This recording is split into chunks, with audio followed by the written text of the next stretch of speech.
when we first started talking about Founders Peak, he said, yeah, we're really into celebrating failure. I said, well, okay, great. How long is the program? He said, oh, it's about 3 hours. I said, I don't think I can fill all that, but I can get close. And then he was like, no, you got 10 minutes. So we switched over to finding the 7 samurai, building your startup team in Japan. Now, the thing about building the team here is I'm coming from a bootstrap perspective, pre-seed or earlier typically. Given our time constraints, I won't be able to cover all 7, but hopefully this metaphor on startup hiring and team building will be relevant and worthwhile for all concerned. Part of the operation in a bootstrap environment is that we typically don't compete directly with Apple, Microsoft, Google, and so forth. We don't have nearly as much in the way of corporate structure, and we're comfortable with some large degree of chaos. I'm optimistic that at the end of today, some of you will have learned a thing or two. Well, I'm optimistic that I've had something to teach, I guess. Specifically, though, if you're an investor, understanding the team dynamics and personalities that won't show up in a financial statement. If you're someone who's looking at joining a startup, considering it, it can help you understand some of the different characters and personalities who might be involved and help you identify just how you might contribute. And if you're a founder, hopefully, while I'm going through this, you're going to be nodding your head part of the way through and have some inspiration as well. Although, if you're like, no, you completely missed it, come see me later and I'm happy to take corrections. And finally, for any of those of you who are overseas, hope you'll get a little bit of a better understanding of how the Japanese startup market in Japan may differ from the images that you have in your own country. And last but not least, you'll understand how a movie set in 1586 Japan can be relevant to a modern-day technology startup. So The 7 Samurai is a classic movie. It was the first movie to have the classic put the team together piece of an action movie where the hero starts out alone, recruits others to join him on his journey. In the movie, the lead Kanbei was actually very lucky compared to the typical Japanese founder. In 1586 Japan, there were a huge number of ronin. This was known as the warring period. Masterless samurai. They didn't have jobs. So recruiting was an easier job for him than it will be for you. Where in the Japanese labor market in the modern era has both low unemployment and low labor mobility compared to other markets. Now, a natural result of this is that the company becomes your entire work community. You're a member of Bank X or telecom company Y first and foremost, rather than a banker or a network engineer. This means that the amount of prestige associated with your company is more important than the particular field you are. And further, that your professional community is really composed of the people in the same company of you, more so than people in the same discipline. And leaving this community, that's often very hard. And it's viewed negatively by the many important people in the person that you're recruiting's life. And when I say important people, I'm talking about parents or spouse, significant other, someone who can materially affect joining the startup decision. And in fact, this leads to some of the complications which are a bit different than the movies. So, while it's not particularly true in The 7th Samurai, many action movies have the reluctant hero who says, no, I'm not going to come in, and then return to save the day just when you need them. That's a fairly classic trope. But in real life at a Japanese startup, you have a relatively high opt-out rate the next day.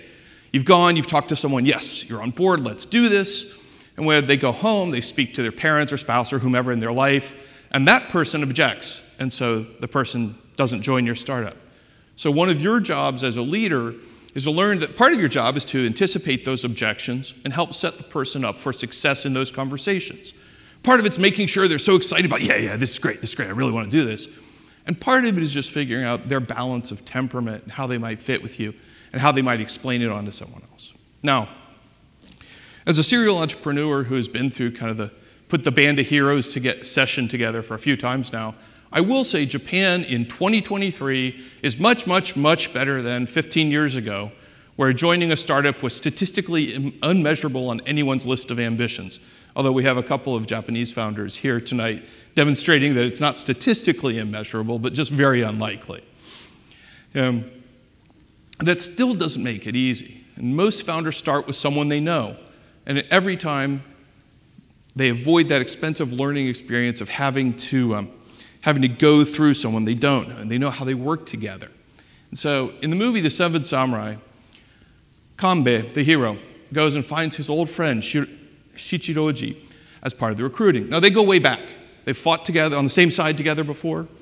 Shichiroji's happy with his current life. He's not amazingly ambitious, but kind of likes the idea of an adventure with his friend.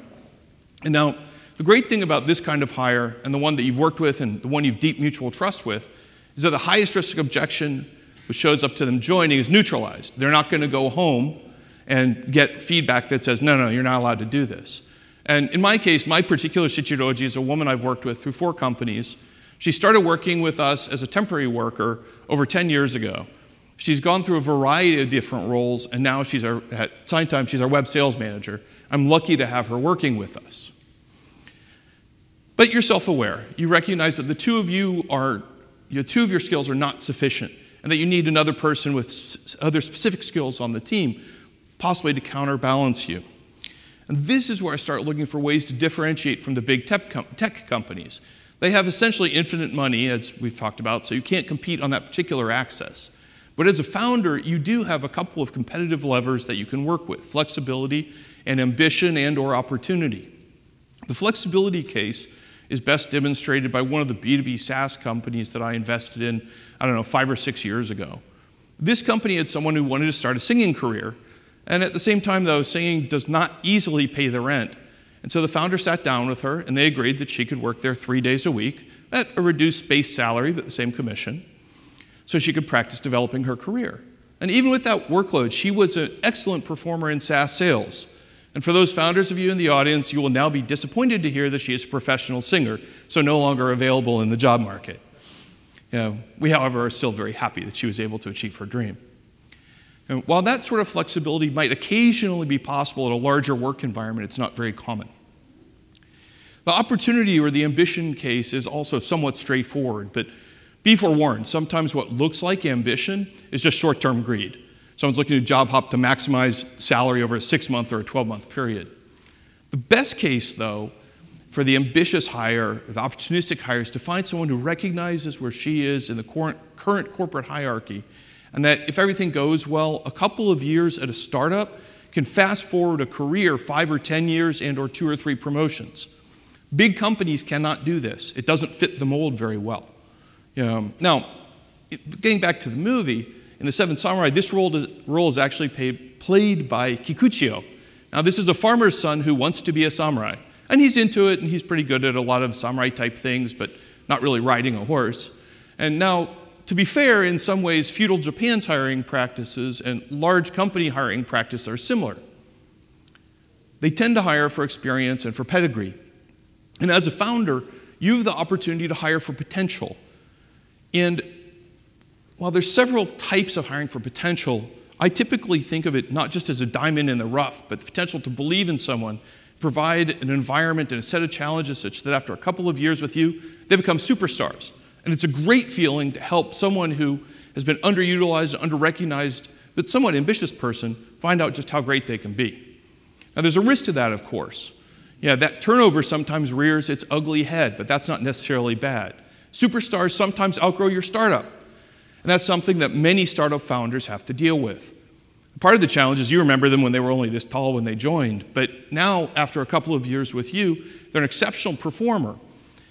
I believe that it's true that while people typically quit managers or quit bosses, some exceptional individuals graduate to superior opportunities, and the only right thing you can do for them is to wish them well.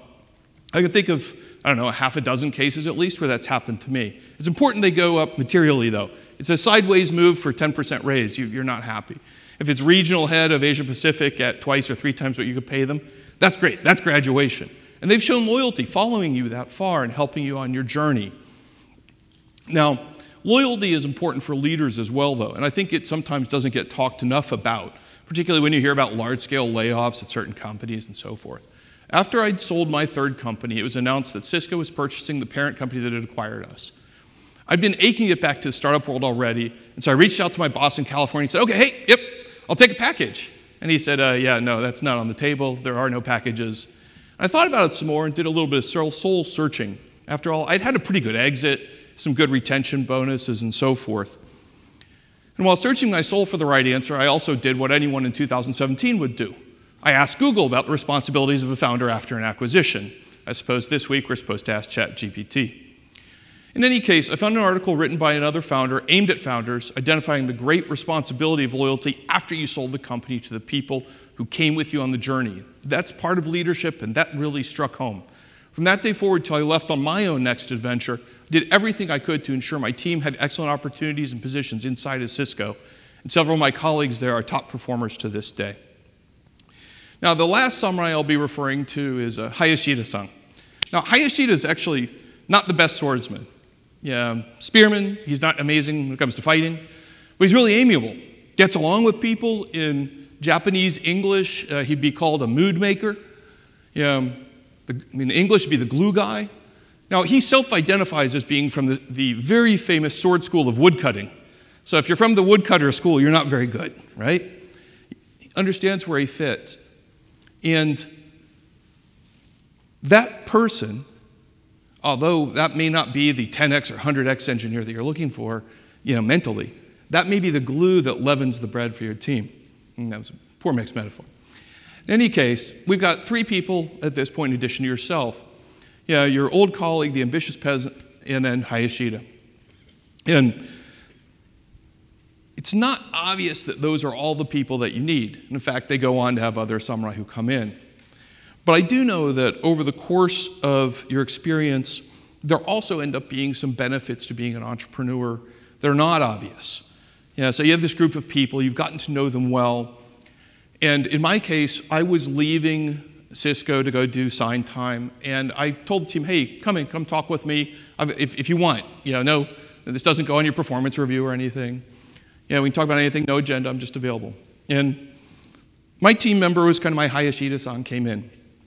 And he says, Jim, thank you. And I very sincerely say, hey, we couldn't have done it without you, Hayashida-san. I really meant that. Without him, it wouldn't have worked. He said, Jim, because of you, my wife and I were able to buy a house. Okay, wait a minute. He didn't own much equity in the company. How did this happen? And he saw my confusion. He said, well, Jim, with all the incentives that we hit as a team after we were acquired, the raises and stock options that came in as well, we had enough to put a big down payment on the house. I'm like, wow, okay, that makes me feel good. And he continued on, and he said, I never would have gotten hired into Cisco directly. I didn't go to the right university. My English skills are not good enough. With that, Hayashida-san had made my day. And while it's never easy to leave a team that you've kind of gone to battle with, hearing that at the end of the road is a great feeling. And even now, when I talk about it, I realize I have a stronger emotional reaction to that conversation than I did the day that I sold. Selling's a process. You know it's going to happen, or you're pretty confident about it. But getting that feedback helped me realize how much impact I could have as a founder, a leader, and a friend to the people I worked with. Doing a startup can be tough and lonely, potentially very rewarding, but it's also worth remembering that some of the best, most memorable rewards are non-monetary ones. Even as I'm speaking now, I kind of get choked up, and that conversation was 4 or 5 years ago. So I guess it really touched me. Thanks to everyone for listening today, and hope that when you're building your startup team, you can also find your 7 samurai.